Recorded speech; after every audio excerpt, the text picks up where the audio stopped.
Hi குட்டீஸ், எல்லாரும் mass attend பண்ணியிருக்கீங்கல்ல? மாஸ்ல நடுப்பூசை நேரம்னு ஒன்று சொல்லுவாங்கல்ல.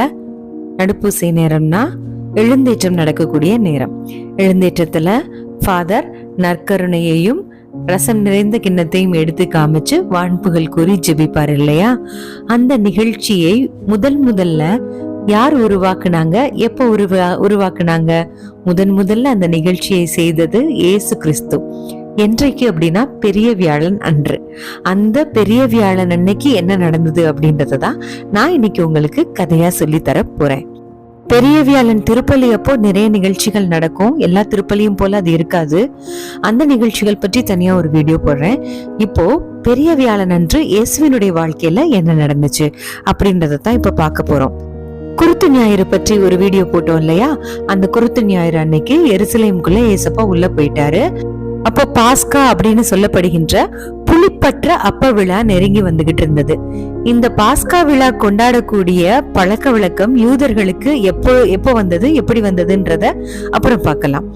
அன்றைக்கு தலைமை குருக்களும் மறைநூல் அறிஞர்களும் இயேசுவை எப்படி கொலை செய்யலாம் அப்படின்னு வழி தேடிட்டு இருக்காங்க. ஏன்? பயங்கர ஆர்ப்பரிப்போட எருசலேமுக்குள்ள ஒரு கிங் மாதிரி ஜீசஸ் உள்ள நுழைஞ்சார் இல்லையா? போறாம இதுல இந்த 12 பேர்ல ஒருத்தராகிய யூதாஸ் இஸ்காரியோத்துக்குள்ள சாத்தான் புகுந்து இயேசுவை காட்டி கொடுக்கலாம் அப்படின்னு அவன் முடிவு பண்ண ஆரம்பிக்கிறான். அதனால அவன் தலைமை குருக்கள்கிட்டையும் காவல் தலைவர்கள்ட்டையும் போய் இயேசுவை காட்டி கொடுக்கறது பற்றி டிஸ்கஸ் பண்றான். அவங்களும் ரொம்ப சந்தோஷமா, இதாண்டா சாக்கு, ஒருத்தன் சிக்கிட்டாண்டா அப்படின்னு மகிழ்ச்சியா அவனுக்கு படம் கொடுக்கறதுக்கு உடன்படுறாங்க. அப்போ மக்கள் கூட்டம் இல்லாத போது நான் அவரை கட்டாயம் காட்டி கொடுத்துட்றேன் அப்படின்னு சொல்லிட்டு வாய்ப்பு தேடிக்கிட்டு இருக்கான். புலிப்பற்ற அப்ப விழா கொண்டாடக்கூடிய அந்த நாள் வந்தது. அன்றைக்கு தான் பாஸ்கா ஆடு பலியிடப்பட வேண்டும். இயேசு பேதுருட்டையும் யோவான் கிட்டையும் நம்ம பாஸ்கா விருந்து உண்ணுவதற்கு நீங்க போய் ஏற்பாடு செய்யுங்க அப்படின்னு சொல்றாரு. அப்ப பேதுரும் யோவானும் வியப்படைஞ்சு, நாங்க எங்க போய் ஏற்பாடு செய்யணும் நீங்க விரும்புறீங்க ஆண்டவரே அப்படின்னு கேக்குறாங்க. இயேசு உடனே, நீங்க புறப்பட்டு நகரத்துக்குள்ள போங்க, மண் குடத்துல தண்ணீர் சுமந்துகிட்டு ஒரு ஆள் உங்களுக்கு எதிர்த்தாப்புல வருவாங்க, அவங்களுக்கு பின்னாடியே போங்க. அவங்க எந்த வீட்டுக்குள்ள போறாங்களோ அந்த வீட்டுக்குள்ள நீங்களும் போங்க. அந்த வீட்டோட ஓனர் இருப்பாரு, உரிமையாளர், அவர்கிட்ட போய், நான் என் சீடர்களோடு பாஸ்கா விருந்து சாப்பிடுறதுக்கு ரூம் எங்க இருக்கு அப்படின்னு போதகர் கேட்டாரு அப்படின்னு மட்டும் சொல்லுங்க. அவர் மேல் மாடியை காட்டுவாரு. அங்க தேவையான எல்லா வசதிகளோடையும் ஒரு பெரிய அறை இருக்கும். அங்க நம்ம பாஸ்கா விருந்து சாப்பிடுவதற்கு ஏற்பாடு பண்ணுங்க அப்படின்னு சொல்லி பேதுருவையும் யோவானையும் ஜீசஸ் அனுப்பி வைக்கிறாரு. அவங்களும் சிட்டிக்குள்ள போய் அவர் ஏசப்பா தனக்கு சொன்னபடியே எல்லாம் நடக்கிறத பார்த்து சந்தோஷமா அந்த பாஸ்கா விருந்துக்கு ஏற்பாடு செய்யறாங்க. நேரம் ஆனவுடனே ஏசப்பா திருத்தூதரில் இருக்கக்கூடிய ரூம்குள்ள நுழையிறாரு. நுழைஞ்சு என்ன செய்யறாரு தெரியுமா? தன்னுடைய மேலுடைய கலட்டி வச்சுட்டு ஒரு துண்டை எடுத்து இடுப்புல கட்டிக்கிறாரு. ஒரு பெரிய பவுல்ல தண்ணி எடுத்துக்கிட்டு ஒவ்வொரு சீடர்கள் பக்கத்திலையும் போய் எல்லா சீடர்களுடைய காலடிகளையும் கழுவி இடுப்புல கட்டி இருந்த துண்டால அதை துடைக்க தொடங்குறாரு. ஏன் இப்படி பண்றாங்க அப்படின்னா, யூதர்களுக்கு ஒரு வழக்கம் இருந்தது. நம்ம இந்தியால எப்படி ஜாதி அமைப்பு இருக்கோ, இவங்கெல்லாம் உயர்ந்த ஜாதி, இவங்கெல்லாம் இதுக்கு அடுத்த ஜாதி, இவங்கெல்லாம் இதுக்கு அடுத்த ஜாதி, இவங்கெல்லாம் தாழ்ந்த ஜாதி அப்படின்னு சொல்லி ஜாதி அமைப்பு இருக்கோ, அதே மாதிரி யூதர்களும் இந்த ஜாதிய கட்டமைப்புல ரொம்ப ஸ்ட்ராங்கானவங்க. நம்ம பெரிய ஆளுங்க யூதர்கள் நினைச்சுக்குவாங்க. அவங்களுக்கு கீழே அடிமைகளா சில பேரை வச்சிருப்பாங்க. யாராவது விருந்தினர்கள் அவங்க வீட்டுக்கு வந்தாங்கன்னா இந்த அடிமைகள் என்ன செய்வாங்கன்னா விருந்தினர்களுடைய காலை கழுவி விடுவாங்க. காலை கழுவி அவங்கள வீட்டுக்குள்ள அழைச்சிட்டு போவாங்க. உரிமையாளர்கள் குடிக்கிறதுக்கு தண்ணி கொடுப்பாங்க. அது தண்ணி எடுத்துட்டு அப்புறம் உட்கார்ந்து விருந்து சாப்பிட ஆரம்பிப்பாங்க. இதுதான் யூதர்களுடைய பழக்க வழக்கம். அதாவது காலை கழுவுறது அடிமைகளோட வேலை. யூதர்கள் காலை கழுவ கூடாது அப்படின்னு இருந்தது. இந்த ஜாதிய கட்டமைப்பை இயேசு கிறிஸ்து வெறுக்கிறாரு, உடைக்கணும்னு நினைக்கிறாரு. யாரும் உயர்ந்தவங்க கிடையாது அப்படின்னு சீடர்களுக்கு புரிய வைக்கணும். ஏன்னா இன்னைக்கு பெரிய வியாழன் மறுநாள் இயேசு பாடுபட்டு இறக்க போகின்ற பெரிய வெள்ளி. அதன் பிறகு இயேசு செஞ்ச எல்லா பணிகளையும் சீடர்கள் தான் இந்த மக்கள் கிட்ட எடுத்துட்டு போக வேண்டிய ஒரு மெசஞ்சர்ஸ். அவங்க சரியானவர்களாக இருக்கணும்.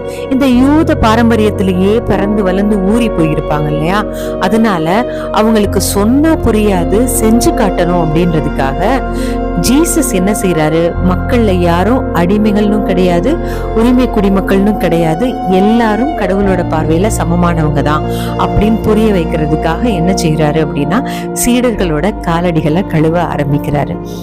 பேதுரு பக்கத்துல வராரு. இப்ப பேதுருவோட டர்ன். பேதுருவோட காலை கழுவுறதுக்காக ஜீசஸ் பவுல் எடுத்துட்டு பக்கத்துல போய் நிக்கிறாரு. உடனே பேதுருக்கு ஒரே பதஷ்டம். ஆண்டவரே, நீங்களா என்னோட காலடிய கழுவ போறீங்க அப்படின்னு ஷாக் ஆகி கேக்குறாங்க. உடனே ஏசப்பா சொல்றாரு, நான் செய்யறது என்னன்னு சொல்லிட்டு உனக்கு இப்ப புரியாது, பின்னாடி புரிந்துக்குவ அப்படின்னு சொல்லிட்டு ஜீசஸ் சொல்றாரு. பேதுரு இருந்தாலும் ஒத்துக்கிறாம, நீர் என்னோட காலடிகளை கழுவுறதுக்கு நான் ஒத்துக்கவே மாட்டேன், விடவே மாட்டேன் அப்படின்னு சொல்லி பிடிவாதம் பிடிக்கிறார். உன்னை ஏசப்பா அவரை ஒத்து பார்த்து, நான் உன்னோட காலடியை கழுவா விட்டால் என்னோட உனக்கு பங்கு கிடையாது போ அப்படின்னு சொல்றார். உடனே பேதுரு பதறிக்கிட்டு, ஐயோ அப்படின்னா ஆண்டவரே என் காலை மட்டும் கழுவாதீங்க, என் கைய கழுவுங்க, தலைய கூட கழுவுங்க, என் உடம்ப ஃபுல்லா கழுவி கூட விடுங்க அப்படின்னு சொல்லி கேக்குறாரு. இயேசுக்கு மனசுக்குள்ள ஒரு சிரிப்பு. அப்ப சொல்றாரு ஏசப்பா, குளித்து விட்டவர்கள் தன்னோட காலடிகளை கழுவினா மட்டும் போதும், அவங்க தூய்மை ஆயிருவாங்க. நீங்க ஏற்கனவே தூய்மையாதான் இருக்கீங்க, ஆனா எல்லோரும் தூய்மையா இல்ல அப்படின்னு இயேசு சொல்றாரு. யார நினைச்சு சொல்றாரு? தன்னை காட்டி கொடுக்க இருந்த யூதாஸ் இஸ்காரியோத்தோ அந்த இடத்துல இருக்காரு. ஏசப்பா யூதாஸோட கால்களை கூட கழுவுனாரு அன்னைக்கு. சோ இயேசு அந்த வார்த்தையை பயன்படுத்துறாரு. அவங்களோட காலடிகள் எல்லாத்தையும் கழுவின பிற்பாடு இயேசு தன்னுடைய மேலுடைய எடுத்து அணிந்து கொள்கிறாரு. அப்புறம் பந்தியில எல்லாரும் உட்கார்றாங்க. அப்போ ஏசப்பா விளக்கம் கொடுக்க ஆரம்பிக்கிறாரு. நான் உங்களுக்கு என்ன செஞ்சேன்னு உங்களுக்கு புரியுதா? நீங்க என்ன எப்படி கூப்பிடுறீங்க? போதகர், ஆண்டவர் அப்படின்னு கூப்பிடுறீங்க. அதாவது குழந்தைங்களா, யூதர்கள்லாம் பெரியவங்க, அதுலயும் இந்த ரபி போதகர்கள் அப்படின்னு அழைக்கப்படுறவங்க, அவங்களுக்கெல்லாம் மேல சுப்பீரியர் அத்தாரிட்டி. அப்படி பெரியவரா நினைக்கக்கூடிய ஏசப்பா அவருக்கு கீழே இருந்த சீடர்களோட காலடிகளை அவர் கழுவுறாரு. போதகரும் ஆண்டவருமா இருக்க நான் உங்களோட காலடிகளை எல்லாம் கழுவுறேன் அப்படின்னா நீங்களும் ஒருவர் மற்றவரோட காலடிகளை கழுவ கடமைப்பட்டிருக்கீங்க. அப்ப நம்ம போய் எல்லார் காலையும் கழுவணுமா அப்படின்னு கேட்டா அப்படி கிடையாது. ஒருத்தருக்கு ஒருத்தர் பணிஞ்சு மரியாதை கொடுத்து நம்ம நடந்துக்கணும்னு அர்த்தம். ஓகே, நான் உங்களுக்கு நீங்க எப்படி நடந்துக்கணும்னு முன்மாதிரி காட்டி இருக்கிறேன், நான் செய்தது போல நீங்களும் செய்யுங்க அப்படின்னு ஏசப்பா சொல்றாரு. அப்புறம் பந்தி நடக்க ஆரம்பிக்குது. அப்போ அப்பத்தை எடுத்து கடவுளுக்கு நன்றி செலுத்தி அதை பிட்டு அவரோட சீடர்களுக்கெல்லாம் கொடுத்து, இது உங்களுக்காக கொடுக்கப்படும் எனது உடல், இதை என் நினைவாக செய்யுங்கள் அப்படின்னு சொல்றாரு. உணவு சாப்பிட்ட பிற்பாடு கிண்ணத்தை எடுக்கிறாரு. அந்த கிண்ணத்தையும் உயர்த்தி பிடிச்சு, இந்த கிண்ணம் உங்களுக்காக சிந்தப்படுகின்ற என் இரத்தத்தால் நிலைப்படுத்தப்படுகின்ற புதிய உடன்படிக்கை அப்படின்னு சொல்றாரு. இதத்தானே ஃபாதர் நடுப்பூசையில எழுந்தேற்ற நேரத்துல செய்யறாரு. அப்போ ஒவ்வொரு பூசையுமே பெரிய வியாழனினுடைய பிரதிபலிப்பு. ஒவ்வொரு திருப்பந்தி நேரத்திலையும் நம்ம பெரிய வியாழனினுடைய நிகழ்வுகளை நம்ம நினைவூட்டுறோம் அப்படின்றத ஞாபகம் வச்சுட்டு பயபக்தியா பூசையில இருக்கணும். நடுப்பூசை நேரத்துல பணிஞ்சு குனிஞ்சு நம்ம ஆண்டவரை வணங்கணும். செய்வீங்களா பிள்ளைங்களா? ஓகே, அடுத்து என்ன நடக்குதுன்னா, அப்படி கொடுத்த பிற்பாடு உணவெல்லாம் ஷேர் பண்ணி முடிச்ச பிற்பாடு ஏசப்பா சொல்றாரு, என்னை காட்டி கொடுக்கிறவன் இதோ என்னோட பந்தியில அமர்ந்து இருக்கிறான் அப்படின்னு சொல்லிட்டு. இதை கேட்ட உடனே சீடர்களுக்கு எல்லாம் ஒரே ஷாக் ஆயிருது. இந்த முறை ஏசப்பாவை ஜெருசலேம்ல வச்சு கொல்ல போறாங்க அப்படின்றது சீடர்களுக்கு தெரியும். ஏன்னா ஏசப்பா அதே தான் திரும்ப திரும்ப சொல்லிட்டு இருக்காரு. ஆனா நம்மள ஒருத்தன் ஏசப்பாவை காட்டி கொடுக்க போறானா அப்படின்னு சொல்லிட்டு எல்லாரும் மூஞ்ச மாறி மாறி பாத்துக்கிறாங்க. அப்போ இயேசுவோட நெருக்கமான அன்பு சீடர் ஒருத்தர் இருப்பாரு. அவர் எப்பயுமே இயேசுக்கு பக்கத்துல அவர் மார்பு பக்கமா சாஞ்சுதான் இருப்பாரு. அவர் வேற யாரும் இல்லைங்க, யோவான், ஜான். அப்ப அவர்கிட்ட நம்ம பேதுரு இருக்காருல, அவர் சிக்னல் கொடுக்கிறாரு, யாரன் கேள அப்படின்னு சிக்னல் கொடுக்கிறார். உடனே யோவானும் மெல்ல ஏசப்பா கிட்ட, ஆண்டவரே அது யாரு அப்படின்னு சொல்லிட்டு கேக்குறாங்க. கேட்ட உடனே நீங்க யாருக்கு அப்பத்துண்டை தோய்த்து கொடுக்கிறேனோ அவன் தான் அப்படின்னு சொல்லிட்டு அப்பத்தை பிச்சு திராட்சை ரசத்துல முக்கி யூதாசு கையில கொடுக்கறாரு. யூதாசு அதை வாங்கின உடனே சாத்தான் அவனுக்குள்ள புகுந்ததா ஒரு நற்செய்தியில சொல்லப்பட்டிருக்கும். ஏசப்பா சொல்றாரு, நீ விரைவாக கிளம்பி போய் நீ செய்ய வேண்டியதை செய்யி அப்படின்னு சொல்றாங்க.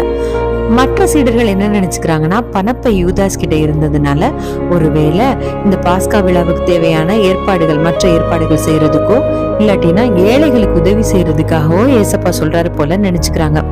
யூதாஸும் வேகமா கிளம்பி வெளியே போயிடுறான். அது ராத்திரி நேரம். அடுத்து ஏசப்பா சீமோன் பேதுரு பக்கம் திரும்புறாரு. சீமோனே சீமோனே, இதோ கோதுமையை போல உன்னை புடைக்கிறதுக்கு சாத்தான் அனுமதி கேட்டிருக்கான்.